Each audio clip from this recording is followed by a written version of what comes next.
Ah, Halo. Arguably Bungie's masterpiece and unarguably Microsoft's beloved cash cow.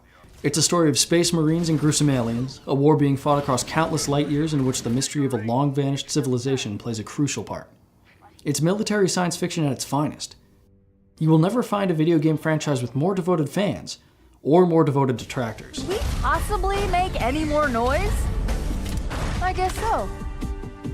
Because its simple run-and-gun style of gameplay must support a surprisingly complex story, as well as a rich universe, there's a clear divide among gamers on whether Halo deserves the pedestal it's been given, or if it's a repetitive and forgettable first-person shooter that's only triumph is bringing the genre to consoles.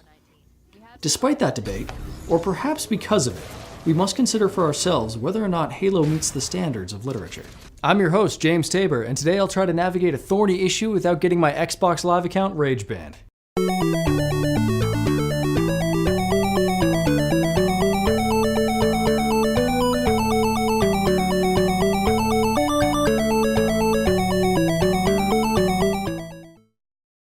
Before we begin, I must confess, I'm a huge Halo fan. So much that I debated whether I should cover the games in the first episode since I know them so well, or not cover them at all out of concern for my bias. But I think it's important that I do this, because at some point we have to critically examine the things we love so we can understand what makes them worthy of our attention. We want to hold them to a higher standard so they can rise to our expectations, or else maybe fail and show us what they really are. Right, time to talk games. We'll be focusing on the Halo games made by Bungie, and we've split them into two episodes. One that covers the main sequence of games, that's 1, 2, and 3, and another that covers the side story games, Halo ODST and Halo Reach. Why? Because trying to cram 5 games into one review is difficult enough, but the main trilogy is meant to work together while the side stories should be taken on their own.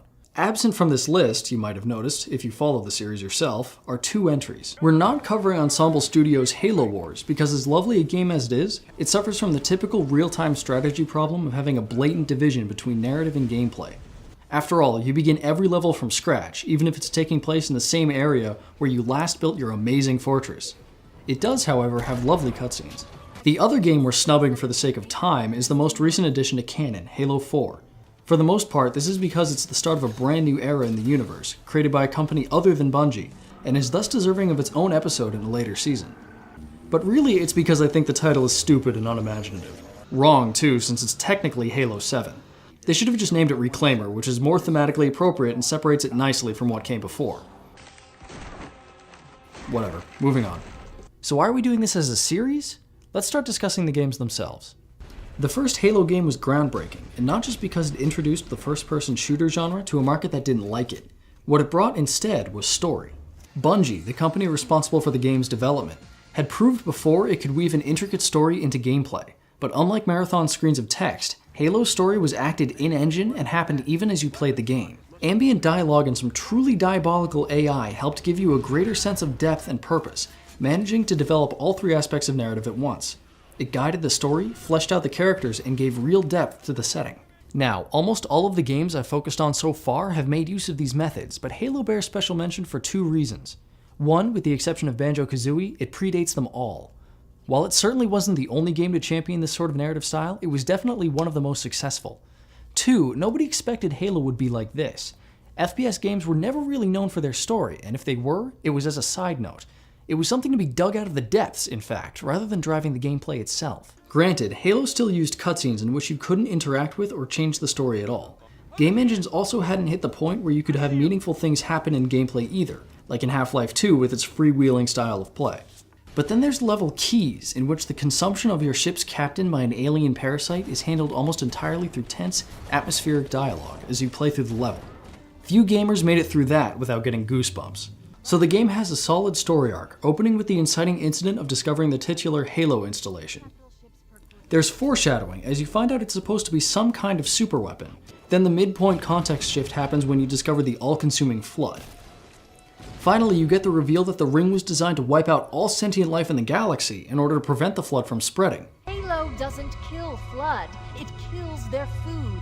And you make the decision to destroy it and its terrible cargo before that happens. It's good story theory that makes excellent use of the setting. Neither could happen without the other.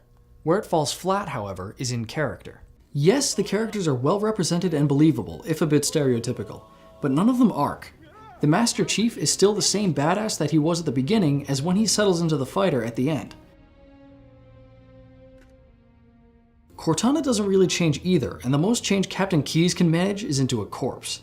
The fact that the villain, 343 Guilty Spark, is in fact a villain isn't development. It's just a reveal, much like GLaDOS in the first Portal game. Reveals don't change anything about the characters themselves, it only changes the way you perceive them. It's a moment when you realize you've been misled, not a moment where everything changes. So Halo fails at being literature, but again like the Portal series, things are looking up in the second installment. Halo 2 takes the original stakes and expands on them. It becomes more of a standard space opera as it takes place across a variety of locations. We get a very brief proper first act that shows some semblance of normalcy, and we see the threat of both interstellar war and the parasitic flood escalate.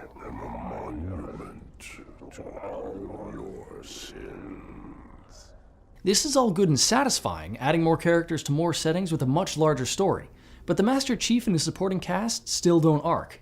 Fortunately, they don't have to. This game introduces the Arbiter, a dramatic foil for the Master Chief. Part of the alien alliance called the Covenant that's been wiping out humanity for almost 30 years, the Arbiter serves to give us a new perspective on the war and show us that, while the enemy is united against mankind, they aren't as unified in anything else. When we meet him, he's as dogmatic as they come, but an encounter with the previous game's villain makes him start questioning his convictions. Throw in some social upheaval at home and a betrayal from his superiors, and he becomes ripe for accepting new ideas like peace. He isn't completely sold on it though, and it takes a moment of desperation to drive him to cooperate with his enemy, which finally shows him the error of his ways. He goes on to lead a civil war against the rest of the Covenant. And disobey the Hierarchs? There are things about Halo even the Hierarchs do not understand. Once again, we see that developers learn and adapt. It wouldn't fit to have this sort of arc happen with the Master Chief, so rather than try to force it or abandon him completely, Bungie decided to follow a strong literary tradition and create dual protagonists. It wasn't as popular with fans who just liked blowing stuff up and had no interest in a political story, but it rounded out the game nicely and finally allows us to view Halo 2 as literature. Sure, it didn't have a proper ending, but cliffhangers are also a strong literary tradition. And the Master Chief side of the story may not have been finished, but the Arbiter's was. At least, finished to the point where they could tie it off and still make it satisfying. But it's worth mentioning that the developers wanted to make a proper third act, and maybe if they'd done it in time, what came next wouldn't be quite so awful. Yes, that implication is correct. Despite reaching greater heights with the sequel, Bungie managed to unlearn everything they had learned when they made the next game. Halo 3 had a promising beginning, showing us humanity on the ropes and teetering on the brink of extinction. Earth has been conquered and the Covenant is searching for something beneath Africa. Ancient mysteries begin to see resolution, the Covenant is breaking apart from internal stresses, and the threat of the Flood reaches its peak. It all comes down to a showdown that sees the end of the Covenant, the defeat of the Flood, and some nice bookending. See, the conclusion only comes when the Master Chief makes the choice he didn't make at the end of the first game. He chooses to activate Halo. Granted, it won't have its usual cataclysmic consequence, but it's symbolic nonetheless. Does it signify character growth on the part of the Master Chief? Maybe, but again, it's largely symbolic. He's aware it won't be nearly as lethal as normal when he chooses to activate Halo, so it's more likely he's just being a badass again. There's also a little more about the so-called romance between the Chief and his AI, Cortana, but it mostly serves to distract and alienate the player. In the first game, Cortana was your constant companion, a comfort when you were caught up in a desperate and hopeless struggle against never-ending hordes on an alien world. There were 2 levels in which you didn't have her lightening the mood and giving you tips, and it was terrifying. By this point though, her absence is just annoying, since the game constantly interrupts play to remind you she's gone. Furthermore, if the character's not present for us to witness or change, it doesn't count as an arc. But at least there's still the Arbiter, right? He made everything deeper last time, and that Civil War storyline they were setting up must flower into something beautiful. Right? The Arbiter's in the game alright, as player 2. Unless you're playing cooperatively with a friend, he only shows up in a few cutscenes and rarely in gameplay. He really only has one significant contribution, assassinating the Prophet of Truth, which is itself a massive anticlimax. Even if someone is playing him, the game doesn't assign him any more significance. His burgeoning rebellion is sort of quietly handled behind the scenes, instead of being a primary plotline. By reducing him to a background character, Bungie effectively neutered his ability to do anything important. Rather than be a foil for the Chief and keep that animosity and conflict climbing towards a fantastic finale, his whole character just sort of trails off. He doesn't arc because, like Cortana, he's not around enough. Everything about his character in this game is only the result of what happened in the last game, not anything he does in this one. In short, he doesn't do anything. There are a few plot holes in the game as well. For example, how did all the other characters besides the Chief make it back between games? At the end of Halo 2, they're all still on the second Halo, but in the beginning of Halo 3, they act like they've been on Earth for months. There's a comic that addresses this, and their answer is that the ship we saw in Earth's orbit at the very end of the last game actually arrived further out in the solar system and had to travel at sublight speed to Earth, for some reason. And then it didn't even answer the question of how everyone else got back. Anyway, the point is that despite having better graphics, better controls, and an overall better presentation, Halo 3 managed to backslide in the narrative department.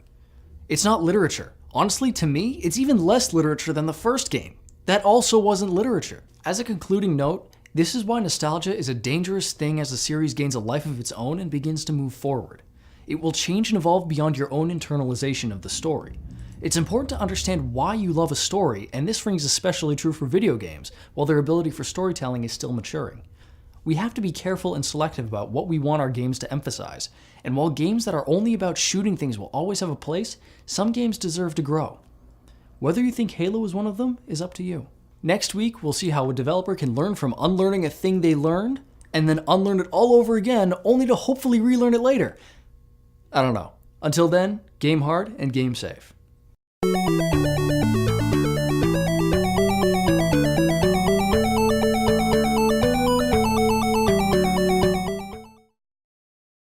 Did it look disgusted enough? Not to me.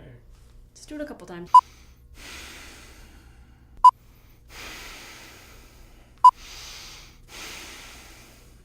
Thanks for watching. The discussion continues in comments below, so feel free to join us. If you like our show, please like and subscribe. You can like us on Facebook or follow us on Twitter, or even send us an old-fashioned email.